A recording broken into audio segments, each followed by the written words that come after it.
Léim Thart le Rory Radio Rírá. Radio Rírá. Díomh is mis Rory agus fáilte go Léim Thart. An bodgréile seo dheoidh tú na PC éasfar an glóir Léim Thart Radio Rírá. Chomá le rudí spéisiúla nach bhuithí tú áit be eile. Éiste seachlum Léim Thart Radio Rírá agus cuine súil an bodgréile de agalah cluichí agus play. Radio Rírá. Niamh. Ivory. Fáilte ras chuig bodgréile Léim Thart. Gur míle mágad. Sílam gurta san duine tá héisfear níos móna duine be eile. Yes, gur mágad. So is féile bimar like regular machar me freisin é. Yes, go cínta. So chaile mar thu fa coupla mí agus fádsgur méid ag próseáil an cóhrán agus an cailtain sin. Bhí tú ag Taisteal? Bhí mé, yes. So go mé gach mé suscarma. Agus bhí mé thar fa thart séhí. So go mé go Nua Shéalann a dús bhí sin fa tríhí nu harta sin. Go mé go Fiji, sin go mé ras go Nua Shéalann fa cúpla lá mar thainsilm an irid sin. Sin bhog mé ra go Astráil fa cúpla seachtain agus Meiriceá Theas deire fa beidir 6 seachtain. Wow, agus tá an bhí mar díocha rá. Déitin thu a thógáil isteach agus episód omláí dhéanamh as seo dá mefa géirí leanú rá ach tá mé géirí ach snapshot deasa alda so tá cuaigh buaicphointe rania agat as an Taisteal sin fad. Tá bránam gur chur méid tríd an stras sin é chuir síos go cuaigh buaicphointe ach a ráileat. Bhí sé aní eacair seo dhéanamh mar Johnny Acker é seo dhéanamh mar gach lá bhí rudí éagsú le Torlúnt and just one min méid an tanmh as an Taisteal fad, but rénas, tá so much. An chéad rud atá ran agam agus níl si seo ina aon ord ná an turas a rinne mé gotí an outbacks in Astráil, right? So, tein galore daoine an cloisian dúfaí galore daoine dúgtí in Astráil agus tein siad go Melbourne agus Sydney agus gachar áitní mar sin. Agus bhí mééis na áitní sin agus háan siad go mórlam. Ach nuair a thosaí mééis in Astráil detal mé go Adelaide agus cá mé beidir 10 lá ar an móthir ag dul suas go Alice Springs atá like ag grílóir na Astráile. Yeah. And tá an áit just tá cuid an bóthir sin Stuart Highway. Tá sé co-iargulta in Amity agus just like tá kangaroos and gachát like kind of heal me go meach an tá an do vecin like kangaroo one. Bhí si nos cuiire agus behí an seo. Wow.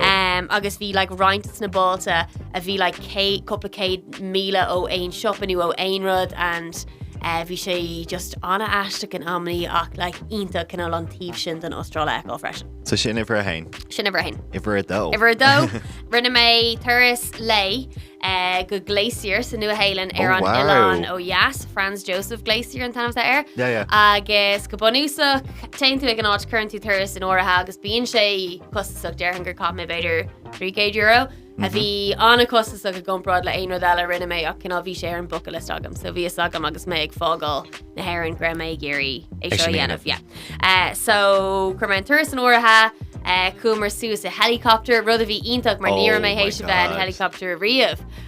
Was she scanneril? Like beaganín mar tá sé beag like. And raibh sé nó I'm a celebrity?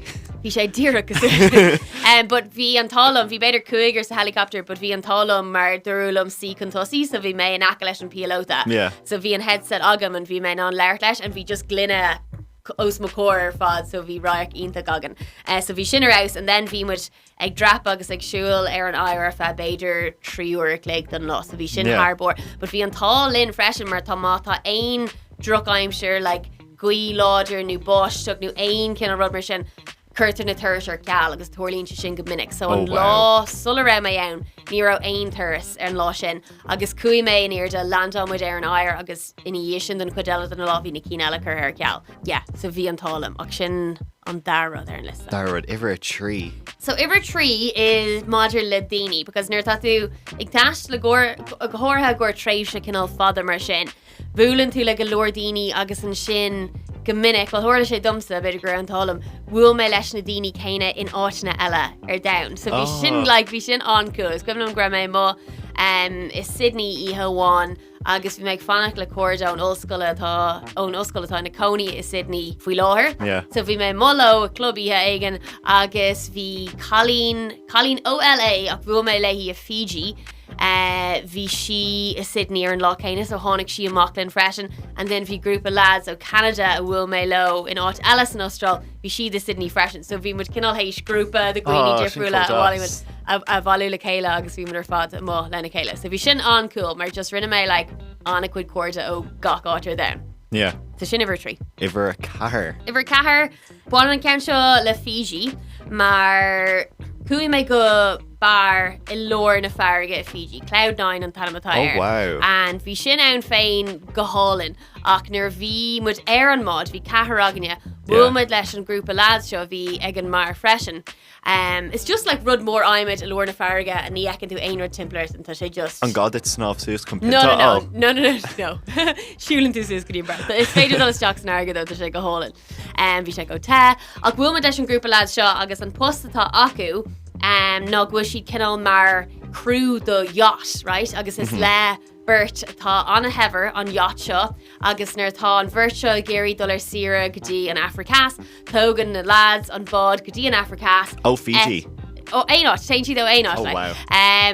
Agus an sin nuair atá an bod san áhfuil an virtual géirí dul ar lein sira, tágan an virtusteach ar helicopter, agus an sin bí na lads mar freastalathe arthú don tréimh seach san sin tain an bhirt sever a bhaile agus bugan na lads an bod gotí an céad áit eile. Yeah. So thug siad cuiire dún teach gotí an yacht agus cahamar beidir gá lá ar an yacht and bhí sé just dochrete like a bheith I lór na farige agus bhí like delfina agus gachra na héis go bhí ann like bhí méid an dana le feicáil san airige agus bhí lí na graine agus airí na graine just dochrete na dahan ar fadnar tá tú just like I lór na farige gan aonrad timplairt bhí sé go hálinn.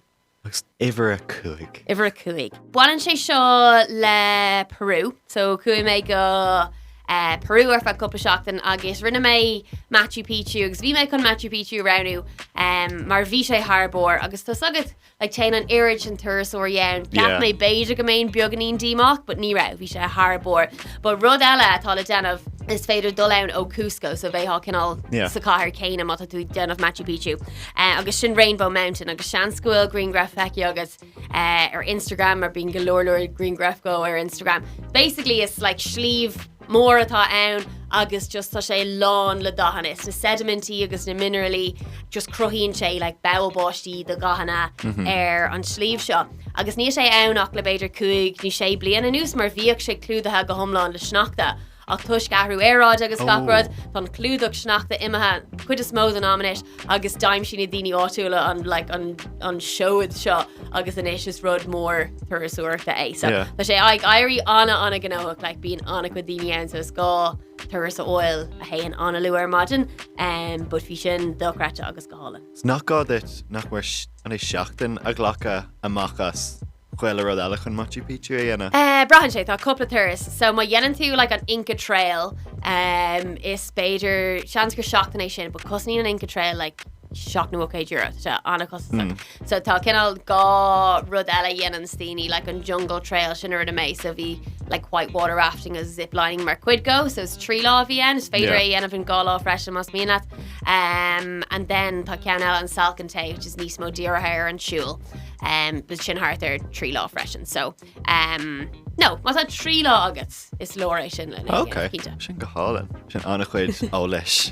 I know Dayton learning to ride go héasca, but sin an cuaigh a tháinig. Sin ar fad in a nutshell das. Sinné. But tá I know go sé uafásach nach go tú sin heile chumad ansásta go tú a ration seo. Gur mágad ruí. Agus dá meichirt episode 1 ó Léim Thart a raibh tú ar around a bhí mar cean is fear. Oh gosh.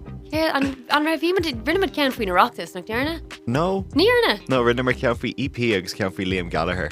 Faoi Taisteal. Yeah. EP beidir. Yeah, EP. Yeah, EP cínta.